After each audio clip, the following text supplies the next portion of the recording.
Hello everyone. Today we are going to start our new chapter, Mantra Tantra. It is the fourth chapter. Mantra Tantra means mantras. In English also we will say mantras. Okay. So first of all, I'll read the portion which we are going to discuss today. Okay. एक छोटा सा गांव था. उसमें केवल 30 गृहस्थों के घर थे. एक दिन 30 गृहस्वामियों को एक जगह मिलना था. पूरे गांव में ऐसी कोई जगह न थी जहां वे इकट्ठा हो सके, बैठकर आराम से एक दूसरे से आवश्यक बातचीत कर सके. गांव की सीमा पर कुछ खाली जमीन थी, उबड़ गाबड़ और धूल मिट्टी से भरी. उन गृहस्वामियों में से एक कुमार एक दिन वहां आया. उसने कुछ स्थान साफ किया. तभी वहां एक और आदमी आ गया. कुमार ने उसके लिए भी स्थान साफ कर दिया. 2-4 लोग और आ गए और वे भी कुमार के साथ लग गए. थोड़ी देर में ही वहां 30 आदमियों के खड़े होने की साफ सुथरी जगह बन गई. बातों बातों में कुमार ने कहा, क्यों न हम यहाँ चबूतरा बना दें, बैठकर बातचीत करने में सुविधा हो जाएगी. तुरंत सभी ने हामी भरी और ईंट पत्थर इकट्ठे हो गए. सब प्रतिदिन मिलकर बहुत परिश्रम करते. कुछ दिनों के उद्यम से चबूतरा तैयार हो गया. धीरे धीरे एक कमरा भी बन गया. जल और चटाइयों का भी प्रबंध हो गया. अब गांव के लोग आमोद प्रमोद के लिए भी वहां आने लगे. परिश्रम भी एक आदत होती है. गांववासियों को परिश्रम की ऐसी आदत पड़ी कि वे आवश्यकता पड़ते ही सड़क बना देते, पुल बना देते, तालाब खोद देते, कुएं साफ कर देते और इन सब का परिणाम यह हुआ कि गांव में खुशहाली आ गई. उस गांव का मुखिया इन सब बातों से बहुत अप्रसन्न था.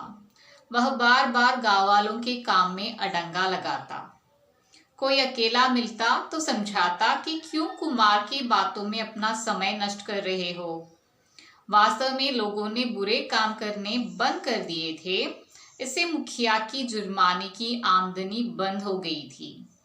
उसने कुछ सोचा और राजा के पास शिकायत कर दी कि गांव के सभी आदमी चोर है, नशा करते हैं, जुआ खेलते हैं, उपद्रव करते हैं और मारपीट के बिना बात ही नहीं करते.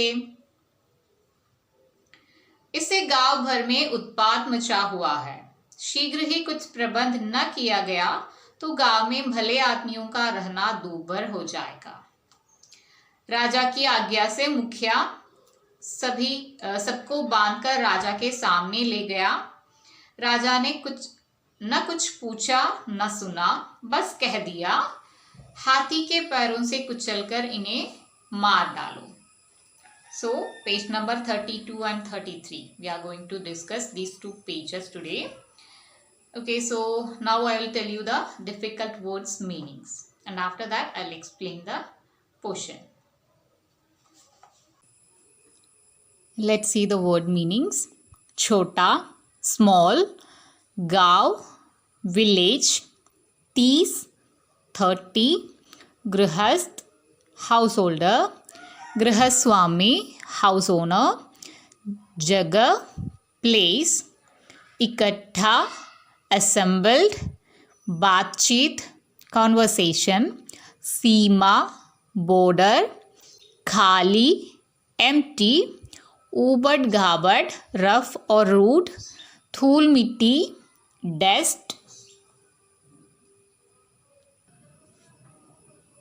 साफ करना, टू क्लीन, थोड़ी, सम, खड़ा होना, टू स्टैंड, साफ सुथरी, क्लीन, चबूतरा, प्लेटफॉर्म, सुविधा, कंफर्ट, हामी भरना, टू एग्री, ईंट, ब्रिक, पत्थर, स्टोन, प्रतिदिन, एवरीडे, परिश्रम, हार्डवर्क, उद्यम, वर्क,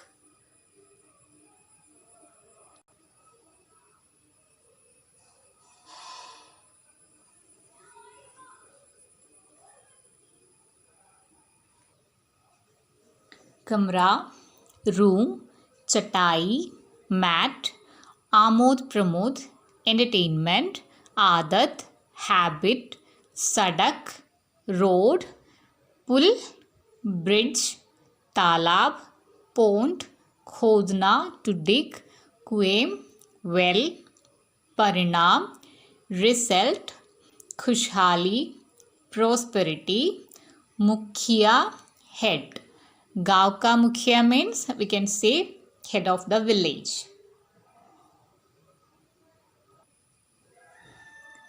अप्रसन्न, अनहैप्पी, अडंगा लगाना टू मेक ट्रबल, अकेला, एलोन, जुर्माना, फाइन, आमदनी, इनकम, शिकायत, कंप्लेंट, चोर, तीफ, नशा, ड्रग, जुआ, गैम्बल, उपद्रव, ट्रबल, मारपीट, बीटिंग, उत्पात, violence.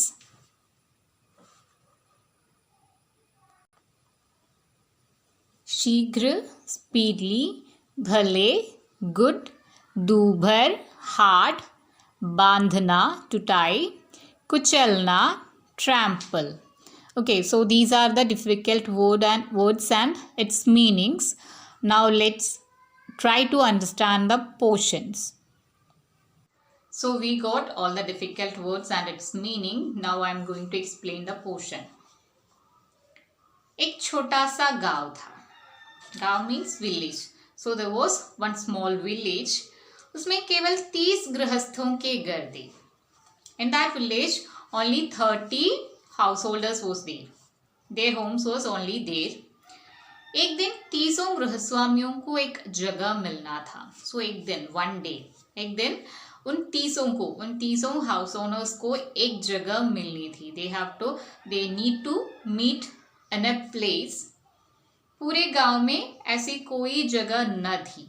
So in that whole village, there were no such a place जहाँ में इकट्ठे हो सके, where they can meet together, बैठकर आराम से एक दूसरे से आवश्यक बातचीत कर सके, bite together and talk together.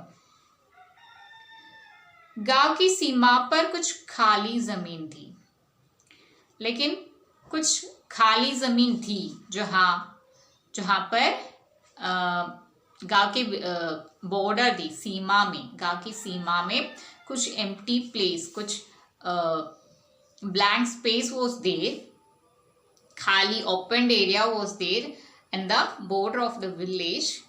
ऊबड़ खाबड़ और धूल मिट्टी से भरी, but that place was rough and full of dust. उन गृहस्वामियों में से एक कुमार एक दिन वहां आ गया. सो जो 30 गृहस्वामी है, हाउस ओनर्स है उस विलेज में, उनमें से एक है Kumar. One house holders name is Kumar and one day he came there in that open area. उसने कुछ स्थान साफ किया. He came there and cleaned some space. तभी वहां एक आदमी और आ गया. So after Kumar one more man came there. Kumar ने उसके लिए भी स्थान साफ कर दिया. So Kumar cleaned space for him also, the newcomer also. 2-4 लोग और आ गए. आफ्टर 1, 2, 3 मोर केम. वे भी कुमार के साथ लगे. They also started the space with Kumar. थोड़ी देर में ही वहां 30 आदमियों के खड़े होने की साफ सुथरी जगह बन गई. So within a few time, that area became a clean space for 30 persons. बातों बातों में कुमार ने कहा. So that 30 house owners were talking from there. In between that, Kumar asked, क्यों न हम यहाँ चबूतरा बना दें? So why can't we make a platform here? बैठकर बातचीत करने में सुविधा हो जाएगी. It will be comfortable to sit and talk. We can sit in the platform and talk. It will be more comfortable. तुरंत सभी ने हामी भरी और ईंट पत्थर इकट्ठे हो गए. So when Kumar says so, everyone at that same moment everyone agreed to him and ईंट पत्थर इकट्ठे हो गए. They collected bricks and stones. सब प्रतिदिन मिलकर बहुत परिश्रम करते. Every day they work very hard. कुछ दिनों के उद्यम से चबूतरा तैयार हो गया. So with their hard work, within few days, the platform was ready. धीरे धीरे एक कमरा भी बन गया. And after that platform, they made one room also. जल और चटाइयों का भी प्रबंध हो गया. They made platform and after that room and after that पानी, जल, पानी, water and चटाई means mat. इसका भी बंदोबस्त हो गया. It was also there in that room, पानी and mat.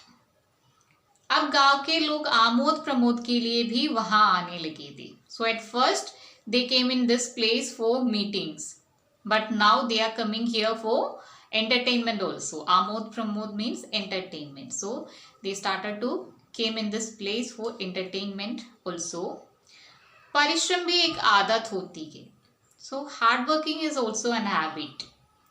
गांववासियों को परिश्रम की ऐसी आदत पड़ी कि वे आवश्यकता पड़ते ही सड़क बना देते, पुल बना देते, तालाब खोद लेते, कुएं साफ कर देते और इन सब का परिणाम यह हुआ कि गांव में खुशहाली आ गई. सो वो जो विलेजर्स हैं, गांव वाले हैं, उन्हें भी परिश्रम की आदत पड़ी. Means they became hard working became their habit, and by this habit what did they do?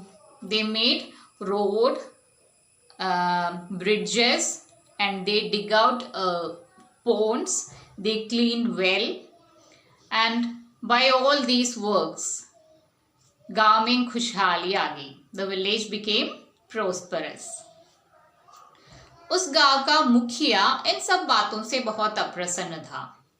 So by all these works, the head of that village was really unhappy. He was unhappy with all these works. वह बार बार गाँव वालों के काम में अडंगा लगाता. Every time he makes trouble in their works. कोई अकेला मिलता तो समझाता कि क्यों कुमार की बातों में अपना समय नष्ट कर रहे हो. If he met somebody alone, he will try to understand them. Why are you wasting your time with Kumar's words? Why are you listening to him? Why are you wasting your time? वास्तव में लोगों ने बुरे काम करने बंद कर दिए थे. So actually the thing was, every villager has stopped doing bad things. इससे मुखिया की जुर्माने की आमदनी बंद हो गई थी. सो जब लोग बुरे काम करते हैं, बैड थिंग्स करते हैं, बैड वर्क करते हैं, ऐसे में the head of the village will get fine. He can punish them. He can receive fine from them. So they all stopped doing bad things. That's why he is not getting fine. His income from fine was stopped. That's why he was unhappy. He was against Kumar. So one day what did he do? उसने कुछ सोचा. He thinks something and राजा के पास शिकायत कर दी. And after thinking he went to the palace and he complained to the king. What was his complaint? Let's see. गांव के सभी आदमी चोर हैं.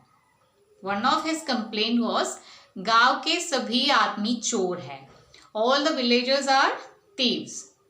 नशा करते हैं and all of them are using drugs. जुआ खेलते हैं. They are gambling. उपद्रव करते हैं. वो क्या करते हैं? They are making trouble to others. और मारपीट के बिना बात ही नहीं करते. They won't talk without fighting और without beating. इससे गांव भर में उत्पात मचा हुआ है. by all these works, violence is everywhere in our village. शीघ्र ही कुछ प्रबंध न किया गया तो गांव में भले आदमियों का रहना दूभर हो जाएगा. If we didn't do anything immediately, it will be hard to leave good people in that village.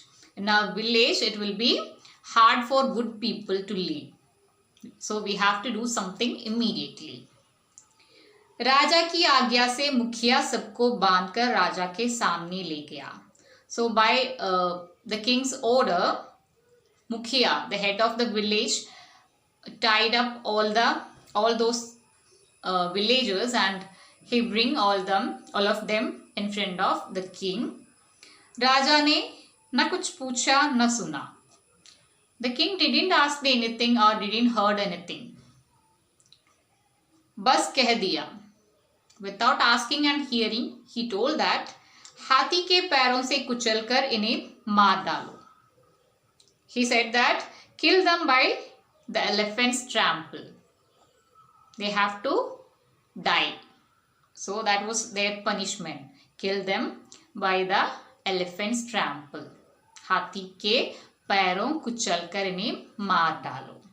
Okay, so up to this point we studied today. Rest of the portion we will study in the next part. Thank you for watching.